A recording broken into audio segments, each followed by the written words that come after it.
We're on to episode 2 of how to prepare your colonies for winter, and this week we're treating for Varroa. Hi, I'm Lawrence Edison Black Mountain Honey. Welcome to another episode of No Nonsense Beekeeping. Episode 2 of preparing your colonies for winter. This week we're doing apivar treatments as our autumn Varroa treatment. Now at this point of the year you can use many different Varroa treatments. You can use Apigard or Thymovar. They're both thymal treatments. You can use Apivar, which is amitraz, so a miticide. And even if you wanted to, you could use Max as well. I'm not a massive fan of Max. It works fine, but I just hear too many people coming back to me saying that they've got issues with queen mortality and brood mortality. Definitely not one of my favourite treatments. Especially at this time of year as well. Like Max is great because you can use it when the supers are on. Once you've got all of those supers off, I see no need for Max.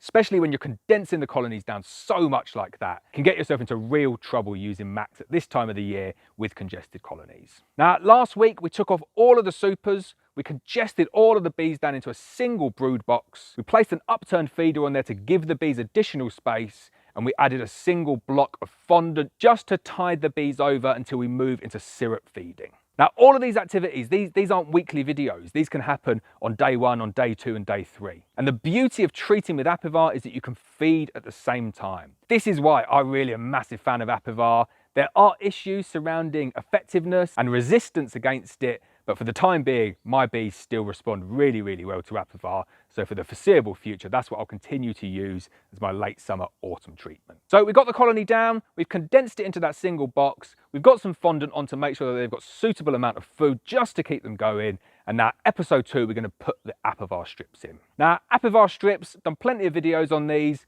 You're supposed to use 1 strip per 5 frames of national deep brood. Now in this colony here, we've got 10 frames of 14 by 12 brood. So if you work out the area, it's a lot closer to 15 frames of national deep brood. I think it works out at about 13 frames. But the fact that you've got all of those additional bees in there as well, I'm going to use 3 whole strips spread evenly across the brood area, and I'm going to leave them in for 8 weeks. So enough talking, I'm going to get over there now and I'm going to show you how to apply Apivar to your colonies to treat them for Varroa as you move them into winter. Right, let's get those Apivar strips in and let's look how congested the brood box is. So I think you'll agree that's a very congested brood box now. And as soon as you take the roof off, tap them down, you do lose loads of bees down the side. They're all trying to squeeze in to get away from the light. But this is what they should be looking like. This time of the year, if you're condensing them down to 1 box, you're going to get bearding in the front, you're going to get bearding in that polyashforth feeder, but this is what you want. So what we're going to do now is we're going to shake off that fondant and we're going to get our Apivar strips in. So just jump straight in, get that fondant off. You need to take that out to ensure that you're getting the strips in the right place. Shake any bees off it. You can go and put that over to one side. You don't need that just for the time being. Then what you need to do is you need to go through the frames and identify where the brood is. Like I said before, for Apivar strips, you want 1 strip of Apivar per 5 national deep frames. And then you need to extrapolate that as per the size of your overwintering configuration. The extra bees in here, I'm going to go for 3 strips, evenly distributed throughout the brood box.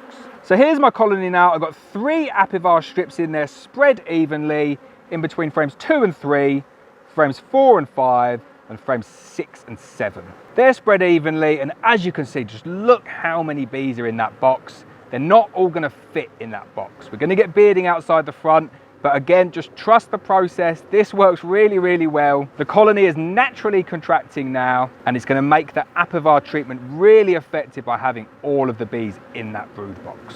Now, at this point, again, you need to use your own judgment on this one. Depending on the weather, if it's going to be rainy, what I would suggest is get the fondant slab back in there, put the polyashforth feeder back on, upturned, give the bees enough room in here. If the weather is fine, you can jump straight on to episode 3 here, and episode 3 is going to be feeding. It's entirely up to you what you're going to do. For the purpose of this video though, I'm just going to set it back up as we've had it. I'll pop the fondant back on there, polyashforth feeder upturned, and I'll give all of those bees enough space to congregate around that fondant. And there we go, that's the next part of getting your colonies ready for winter, and that is probably the most important part, is getting your Varroa treatment on. Make a note of when you put your Varroa treatment on. Apivar, it's an 8-week treatment, so you want to take it off 2 months, there or thereabouts, after you've put it on. Whatever you do, do not leave your Apivar strips in over winter. perfect way to get the mites resistant to anatraz. And there we go, simple as that. It is amazing how many bees are in that box. Every time I do this, every year, I think, how have you got so many bees in that box? If they start drawing comb in that box, don't worry about it. Just let it go. As soon as you've finished putting your apivar in, you can move straight onto the feeders. I'm going to cover that in the next video, and we're going to put sugar syrup in. Now, you can do it at the same time. Don't think that you need to wait another week or another 2 weeks for that apivar. As soon as you put your apivar in, and we tend to do it at the same time, get your feeders on, get any fondant out of there, cut out any wax that they've built in that upturned polyash fourth feeder, flip it over, and you can start on your syrup feeding. But we'll cover all of that in episode 3, so stay tuned for the next episode. Hope you enjoyed that one though. As always, please hit the subscribe button, please hit the bell so you're notified of every video, and I'll see you next time.